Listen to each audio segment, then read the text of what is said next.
2026-жылдын 12-апрель күнү Бишкек-Ош унаа жолунун 566-чакырымында турабыз. Азыркы учурда айдоочуларды жолду тарылтуу ыкмасы менен бирден тосуп текшерип, тиешелүү документтерин тактыгын жана ошол эле учурда айдоочуда чарчоо, уйкусуроо белгилери жоктугуна ынанып, андан соң гана сапардын улоосун эскертип жатабыз. Чарчабадыңызбы? Жок.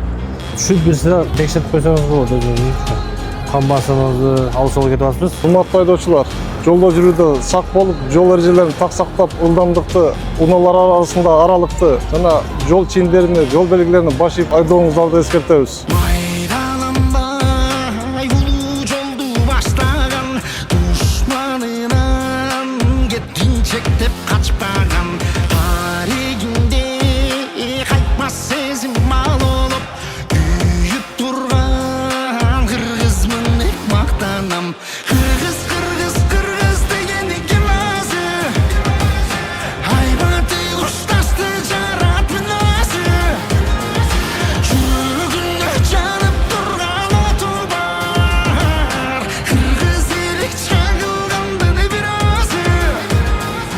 Саламатсыздарбы?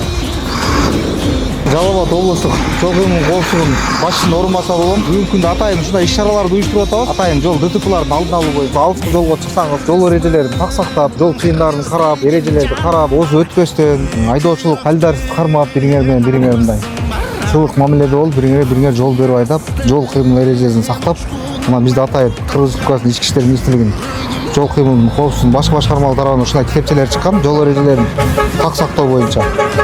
Ушуну бир сире окуп карап, ушуга карап айдасаңыздар, жол эрежелерин так сактап. Адам өмүрү кымбат.